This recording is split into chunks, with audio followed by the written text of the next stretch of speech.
Olá, pessoal. É com prazer muito grande que eu trago para vocês uma memória da minha infância da astronomia. Foi um programa feito pelo MEC, né? Num projeto chamado Projeto Minerva, né? E o programa foi escrito, orientado pelo Ronaldo Rogério de Freitas Mourão e tem 30 capítulos, né? Ele é uma memória para mim muito intensa, porque era uma época que a gente escutava no rádio isso aí, né? Então a gente escutava no início da noite, à noite no rádio, e eu com uma luneta pequena olhando o céu. E o programa é muito bem feito, né? São vídeos curtos de em torno de 15 minutos, né? Falando sobre os mais diversos aspectos da astronomia e da relação do homem com o céu, né? Então é uma experiência que para mim é bastante emocional. Espero que vocês gostem. Esse programa é para vocês assistirem à noite, né? Assim, olhando o céu, como se fosse um rádio. Não é um programa para vocês verem, né? Então é isso. Eu não vou continuar aqui para vocês não perderem muito tempo, porque essa introdução eu vou colocar em todos, né? Então eu queria que vocês acompanhassem. Realmente é um programa espetacular, tudo muito bem feito.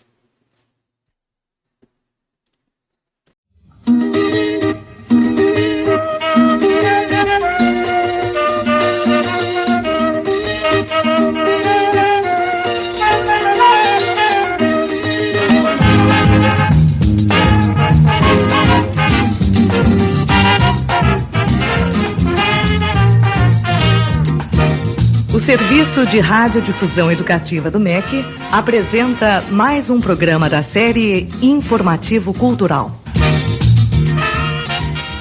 Quantas vezes, numa noite estrelada, nós paramos para olhar o céu e nos perguntamos romanticamente que mistérios haverá por trás daqueles pontinhos brilhantes, que segredos por trás daquela lua cheia plantada no escuro impenetrável.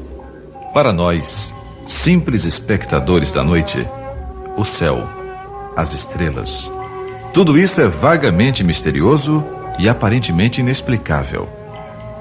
Mas não para os astrônomos. Para eles, amigos íntimos dos astros, tudo tem uma explicação no céu do Brasil.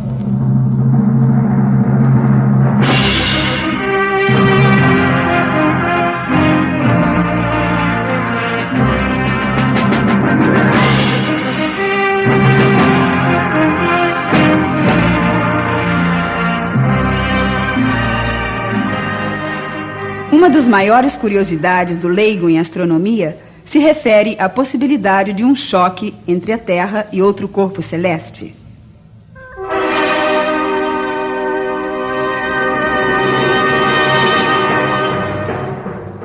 Na verdade, o temor de que isso venha a acontecer um dia é explorado e reforçado pelos filmes de ficção científica que já usaram esse recurso, provocando um impacto também na plateia. Mas do ponto de vista estritamente científico, essas possibilidades são muito remotas e foram objeto de estudos acurados. O astrônomo Ernest Opke calculou com precisão as chances de que um asteroide rasante à Terra venha a se chocar com o nosso planeta. E achou um percentual inferior a 0,001%. Mesmo assim, como bom cientista, ele não exclui o risco da ocorrência de choques.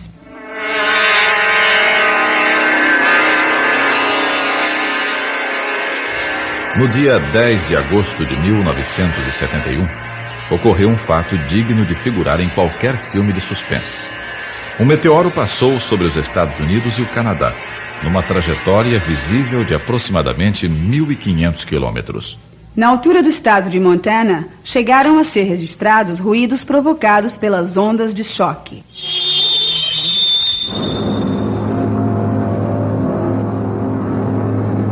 Segundo o astrônomo Luigi Giacchia, do Observatório de Harvard, o grande bólido deve ter entrado na atmosfera terrestre com um ângulo muito reduzido e, por isso, chegou a uma altura mínima da Terra inferior a 10 quilômetros, justamente sobre o estado de Montana. Sua passagem foi captada pela Força Aérea Norte-Americana e a temperatura do meteoro foi suficientemente alta para ser registrada por um radiômetro do estado de Utah, no momento em que passava a 76 quilômetros da Terra.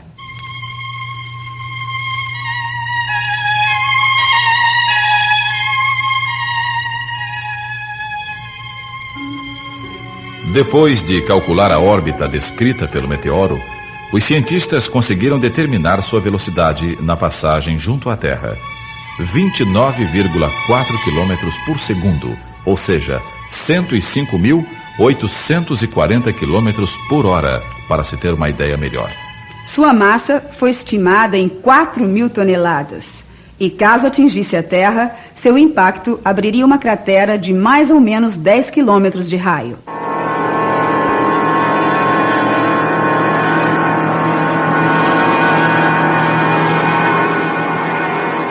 Em alguns casos, a possibilidade de um choque é bem considerável.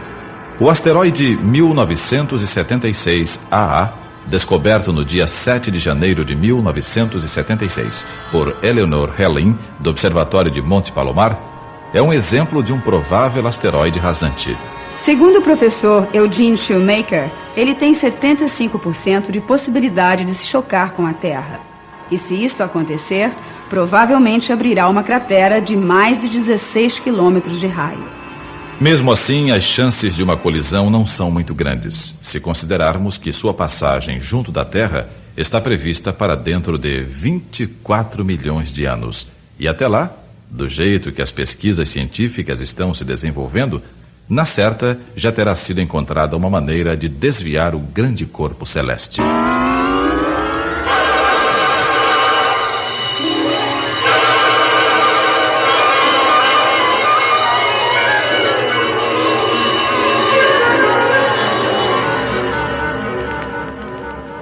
Os asteroides que passavam rasantes à Terra, conhecidos como Earth-grazers, eram considerados até pouco tempo objetos astronômicos raros. Mas, na verdade, hoje se sabe que eles existem aos milhares. E o mais extraordinário apareceu a 9 de outubro de 1969. Atravessou o céu de Oklahoma, do Kansas ao Missouri, com um brilho 1000 vezes superior ao da lua cheia.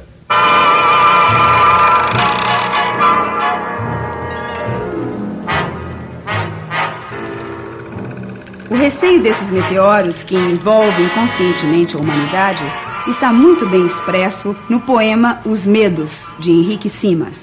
Os medos gerais, multivalentes, os medos particulares, todos é preciso que sejam fulminados.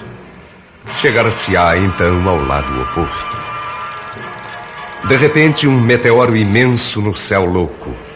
Depois outros, de cores uniformes, vão caindo. Até parece que não param. Serão enxames de antigos aerólitos, uma chuva de pedras centenárias. Serão estrelas cadentes, serão astros que se vão desligando da unidade.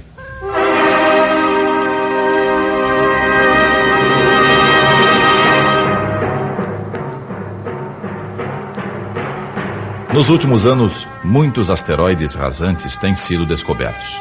Só o astrônomo Fred Whipple estima que existam mais de 100 com diâmetro médio de 1.500 metros, além de milhares de outros com dimensões reduzidas.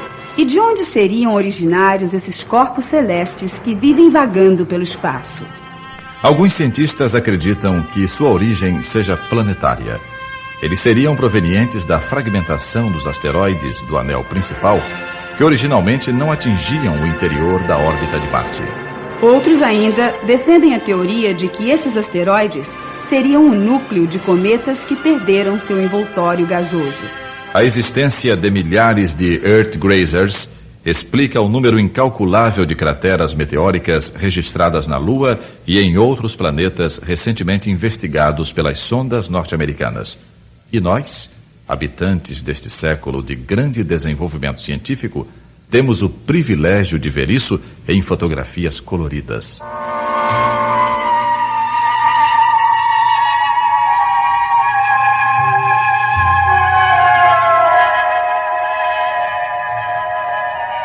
Na verdade, está se acabando o tempo em que nós ficávamos de olhos fechados diante da tela para não ver a catástrofe iminente. Atualmente, a NASA, a Administração Nacional de Aeronáutica e Espaço dos Estados Unidos, prevê a operação de acoplamento de naves espaciais com asteroides para estudar a natureza e a origem desses corpos. Assim, a astronomia se difunde.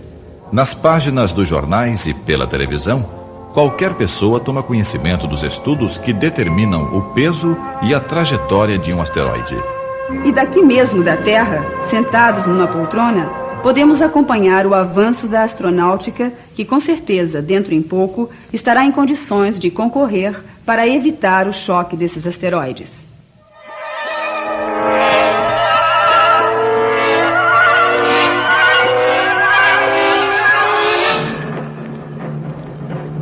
O impacto de bólidos celestes com a Terra já provocou, na época da origem do Sistema Solar, crateras bem grandes em nosso planeta. Só que hoje, elas são quase imperceptíveis devido à ação constante da erosão. Na Lua e em alguns planetas investigados, a erosão foi bastante reduzida e por isso as crateras são acentuadas, como se pode ver nas fotografias obtidas pelas missões espaciais.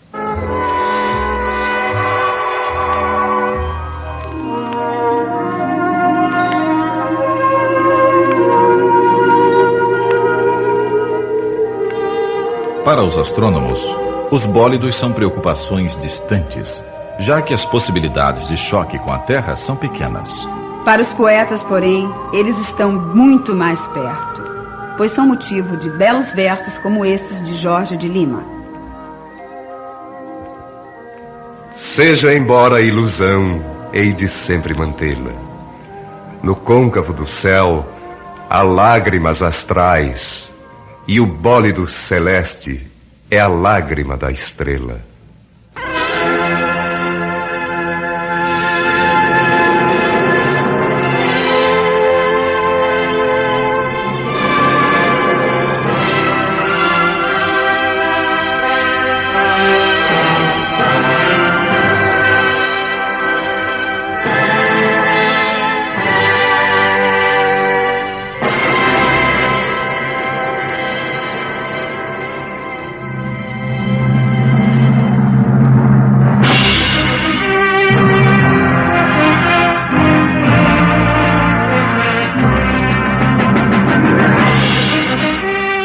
Na próxima semana, mais uma viagem pelo universo, vendo e descobrindo as maravilhas e belezas do céu do Brasil. Produção do astrônomo Ronaldo Rogério de Freitas Mourão, para o Projeto Minerva.